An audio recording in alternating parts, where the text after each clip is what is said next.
बिस्मिल्लाहिर्रहमानिर्रहीम। Dear students, second year physics में आज हम दूसरी टाइप ऑफ रेजिस्टेंस पढ़ेंगे, दैट इज रियोस्टेट। पिछले लेक्चर में हमने कार्बन रेजिस्टर्स को पढ़ा था और हमने देखा था कि कार्बन रेजिस्टर्स की वैल्यू किस तरह से फाइंड आउट करते हैं। अब रियोस्टेट क्या है? ये भी रेजिस्टेंस की एक किस्म है। इसकी खसूसियत ये है कि इसकी रेजिस्टेंस हम अपनी मर्जी से चेंज कर सकते हैं। मतलब हमें कोई ऐसा सर्किट है जिसमें वेरिएबल रेजिस्टेंस चाहिए, कभी हमें 2 ओम चाहिए, कभी हमें 4 ओम चाहिए, कभी हमें 10 ओम चाहिए।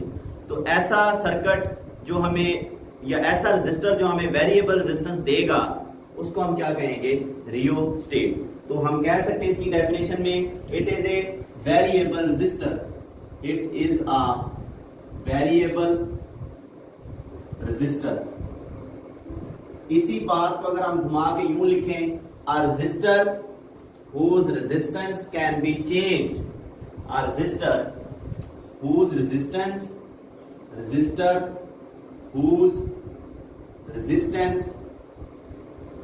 can be changed is also called rheostat। इसकी तीसरी डेफिनेशन, ऐसा रेजिस्टर जो वाउंडेड फॉर्म ऑफ वायर पर मुश्तमिल हो, यानी हमारे पास ये एक इंसुलेटर सिलेंडर है, इसके ऊपर हम तार लपेट देते हैं इस तरह से, wounded form of wire.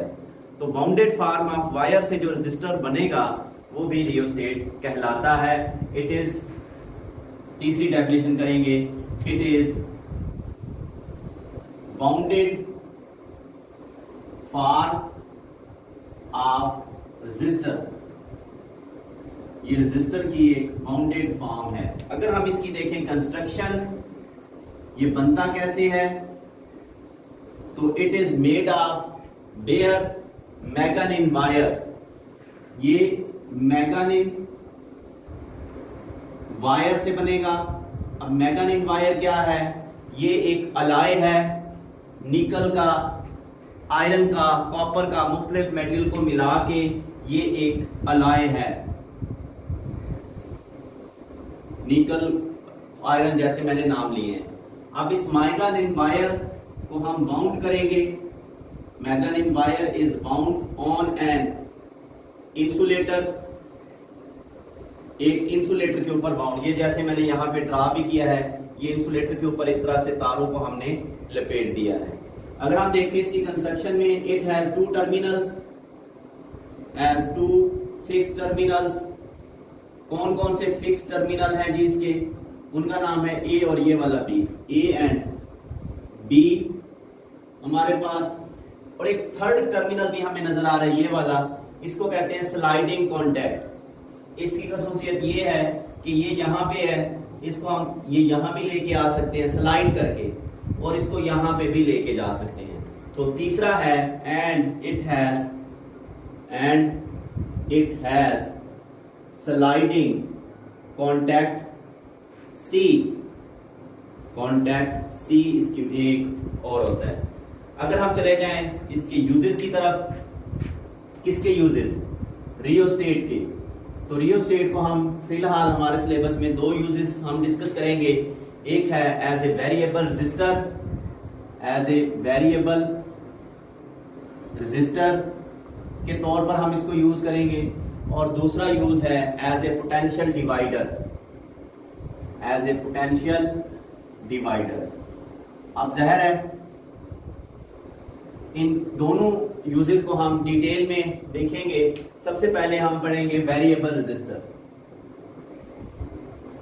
Variable resistor, variable resistor की डेफिनेशन कर दें। हाँ जी, क्या होता है variable resistor? A resistor whose resistance can be changed is called variable resistor। यानी ये तो उसकी नाम ही डेफिनेशन है। और आप एक टर्म पढ़ के आए हैं कि resistance of wire is directly proportional to length of wire. यही कॉन्सेप्ट हम यहाँ पे यूज करेंगे कि जो रेजिस्टेंस होती है वो लेंथ ऑफ वायर के डायरेक्टली प्रोपोर्शनल होती है। अब होता क्या है? होता यूं है कि ये हमारे पास समझो एक रियोस्टेट है, लाइक दिस। ये मैंने उसकी बाउंडेड फॉर्म को ना रेजिस्टेंस से ज़ाहिर किया है। इसके दो फिक्स टर्मिनल, ये ए और ये बी, यहाँ पे हमने लगा दी बैटरी से, ये बैटरी का पॉजिटिव पोटेंशियल और ये नेगेटिव पोटेंशियल। अब तीसरा एक स्लाइडिंग कॉन्टैक्ट आपको बताया था, समझ ले ये सी, ये हमारे पास ये। अब यहाँ पे पूरी वायर की जो रेजिस्टेंस है यहां से लेकर यहां तक, मान ले वो रेजिस्टेंस है कैपिटल आर, और यहां से यहां तक ये वाला जो ए और सी है, इनके माबैन जो रेजिस्टर है मान ले resistance that is small r. अब होता क्या है, यहां से अगर फॉर एग्जांपल हाई पोटेंशियल से शुरू करें, करंट चार्जेस यहां से आएंगे, ये इतना फासला तय करेंगे, उसके बाद सी में से होके अपना लूप जो है वो पूरा कर लेंगे, ठीक है। अब अगर हम सी को यहां से दूर ले जाएंगे, फॉर एग्जांपल ये यहां नहीं है, हम सी को ये यहां ले आते हैं, तो क्या हुआ है, ये वाली लेंथ में इजाफा हो चुका है। जब ये लेंथ में इजाफा होगा तो length is directly proportional to resistance, तो यहाँ की रेजिस्टेंस भी क्या हो जाएगी, इंक्रीज हो जाएगी। यही कॉन्सेप्ट हम यूज करते हैं एज ए वेरिएबल रेजिस्टर में। It consist of variable resistor जिसकी रेजिस्टेंस चेंज की जा सके, to fix terminal A and B and sliding contact C. When sliding contact is slide over the wire, जो हम सी को मूव करवाएंगे तो लेंथ चेंज होगी, लेंथ चेंज होगी तो रेजिस्टेंस भी क्या होती जाएगी, चेंज। तो हम रेजिस्टेंस को चेंज कर सकते हैं, resistance can be changed, resistance can be change, उसको हम चेंज कर सकते हैं हमारी जो भी डिजायर्ड वैल्यू है, as we move, as we slide the sliding contact C. जब हम सी को स्लाइड करेंगे over the magnetic wire, wire के ऊपर ये जो आपको वायर नजर आ रही है, अब अगर सी ए की जाने मूव करेगा तो नतीजा क्या होगा, लेंथ कम होती जाएगी। ये देखें ये फासला कम होता जा रहा है, लेंथ कम तो रेजिस्टेंस क्या होगी, decrease. It means that if C move toward A, अगर वो ए की जाने पाएगा, the resistance will decrease, then resistance will decrease. ये तो हो गया पहला पॉइंट। इसी तरह इसका वाइस वर्सा बना लें, if C move away from A, इस तरफ जाएगा तो लेंथ बढ़ेगी, मींस उसे रेजिस्टेंस बढ़ेगी। If sliding contact C move away from A, अगर वो ए से दूर जाएगा, the resistance will increase, will increase. चलें जी, ये आपको जो है ना एमसीक्यू भी है, जहर है, उस हवाले से माइंड में रखिएगा। अब ये तो हो गया ना एक यूज। अब हमने पढ़ना है rheostat as a potential divider. Potential divider, potential divider क्या है, जहर है, डेफिनेशन नाम से करेंगे, जो पोटेंशियल को डिवाइड कर दे। फॉर एग्जांपल आपके पास एक ऐसी बैटरी है जो आपको 60 वोल्ट दे रही है।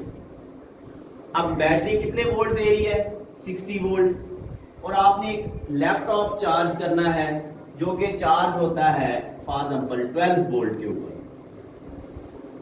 अब आपको एक ऐसा सर्किट चाहिए जो 60 वोल्ट को इस तरह से डिवाइड करे कि इसमें से 48 वोल्ट अलग कर दे, और हमें जो दरकार है लैपटॉप को चार्ज करने के लिए 12 वोल्ट, वो हमें मुहैया कर दे। तो ऐसा सर्किट जो दिए गए पोटेंशियल को डिवाइड कर देगा हमारी डिजायर्ड वैल्यू में, वो क्या है, पोटेंशियल डिवाइडर है। चलें जी, पोटेंशियल डिवाइडर में आगे अगर हम बढ़ें तो रियोस्टेट को हम कैसे यूज करेंगे, इसका सर्किट देखें। ये हमारे पास स्टूडेंट एक रियोस्टेट है। अब रियोस्टेट में फिक्स टर्मिनल कितने थे, 2, लाइक दिस। ये हमारे पास एक सर्किट है, से ये टर्मिनल ए है, ये टर्मिनल बी है। अब ए और बी के दरमियान जो पोटेंशियल डिफरेंस एग्जिस्ट करेगा, जो आपने बैटरी लगाई हुई है, दैट इज V वोल्ट, और इस ए और बी के दरमियान से जो करंट पास हो रहा है, मान ले वो करंट I है, और यहाँ पे जो रेजिस्टेंस है ए और बी की दैट इज कैपिटल आर यहाँ पे रेजिस्टेंस है। ठीक हो गया। अब द करंट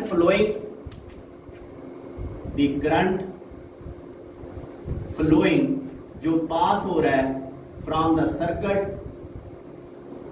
इस सर्किट में से वो आई करंट ओहम लॉ की मदद से बताएं कितना होगा। I is equal to V over R. ये वो करंट है जो इस वक्त इस सर्किट में से पास हो रहा है, where V is the applied potential difference and R is the resistance. और आई आप जानते हैं, आई हम किसको कहते हैं, करंट को। अब हमने क्या किया, वो जो थर्ड स्लाइडिंग कॉन्टैक्ट था, मान लें ये है स्लाइडिंग कॉन्टैक्ट सी और ये देखें ये है बी। अब सी और बी के माबैन जो पोटेंशियल डिफरेंस होगा इन दोनों के दरमियान, वो जहर है वो माना जाएगा VBC, यानी पोटेंशियल डिफरेंस बिटवीन पॉइंट ये B और ये वाला C, इनके दरमियान जो पोटेंशियल मौजूद होगा। और क्योंकि ये सारी वायर की रेजिस्टेंस कैपिटल R थी, तो इस छोटे से टुकड़े की जो रेजिस्टेंस होगी जहर है वो होगी स्मॉल r। स्मॉल पार्ट की रेजिस्टेंस जो हमें नजर आ रही है, यानी B और C के दरमियान जो रेजिस्टेंस है वो क्या है, स्मॉल r। तो डायग्राम के मुताबिक now the potential between B and C is, आप जानते हैं ओहम लॉ के मुताबिक V बराबर होता है IR के।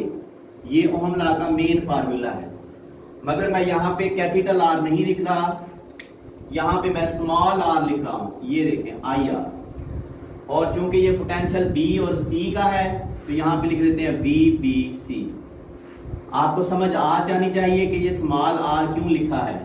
रीजन इज दैट क्योंकि B और C के दरमियान जो रेजिस्टेंस है वो क्या है, स्मॉल r के इक्वल है। चलें, अब चूंकि ये एक सीरीज कॉम्बिनेशन आपको नजर आ रहा है, सीरीज कॉम्बिनेशन में करंट आपको समझाया था सेम होता है, क्यों ना ये करंट की वैल्यू यहाँ पे I की जगह पुट कर दें, तो हमारे पास VBC इक्वल्स I की जगह V ओवर R इंटू ये वाला स्मॉल r। इस इक्वेशन को अगर मैं रीअरेंज करके लिखूं तो मैं यूं लिख सकता हूं VBC is equal to small r over capital R into V। अब इस इक्वेशन को गौर से देखें। इस इक्वेशन में हमें क्लियर कट इंफॉर्मेशन मिल रही है, अगर ये r स्मॉल r की वैल्यू चेंज हो जाएगी तो पोटेंशियल भी चेंज होगा। देखो ना, कैपिटल R कांस्टेंट है क्योंकि ये ओवर R रेजिस्टेंस है, पोटेंशियल जो आपने लगाया वो भी कांस्टेंट है। इसका मतलब है VBC is directly proportional to small r। अगर हम R को ज्यादा करते जाएंगे, ये स्मॉल r बढ़ता जाएगा, यानी स्लाइडिंग कॉन्टैक्ट ऊपर जाएगा, तो पोटेंशियल भी बढ़ता जाएगा। अगर स्मॉल r की कीमत कम होगी तो पोटेंशियल भी कम होगा। अब हमें जितना पोटेंशियल दरकार है लैपटॉप को चार्ज करने के लिए, हम स्मॉल r की वैल्यू को फिक्स करके उतना पोटेंशियल जो है ना डिवाइड करके अपने पास हासिल कर लेंगे। अब पोटेंशियल डिवाइडर की मदद से the potential can be changed, potential can be change, आप इसको चेंज कर सकते हो। कहां से लेकर कहां तक, 0 से लेकर V वोल्ट्स तक आप इसको चेंज कर सकते हो। देखो, अगर R की वैल्यू आप 0 कर देंगे तो पोटेंशियल कितना हो जाएगा, 0 हो जाएगा। अगर आप R की वैल्यू कर देंगे कैपिटल R, तो R से R कट जाएगा, तो VBC किसके बराबर होगा, V के बराबर होगा। मीन्स टू से हम पोटेंशियल को 0 वोल्ट से लेकर V वोल्ट तक वेरी कर सकते हैं। This was second type of resistance, that was rheostat. Rheostat एक वेरिएबल रेजिस्टर है, रियोस्टेट एक पोटेंशियल डिवाइडर है, और रियोस्टेट और पोटेंशियोमीटर रिलेट करेंगे। ये दोनों तकरीबन मिलते जुलते टॉपिक हैं। इस चैप्टर का जो आखिरी आर्टिकल है वो पोटेंशियोमीटर है, उसमें भी तकरीबन यही कॉन्सेप्ट्स हम इस्तेमाल करेंगे। नेक्स्ट हम इंशाल्लाह थर्मिस्टर्स पढ़ेंगे। अपना ख्याल रखिएगा। अल्लाह हाफिज।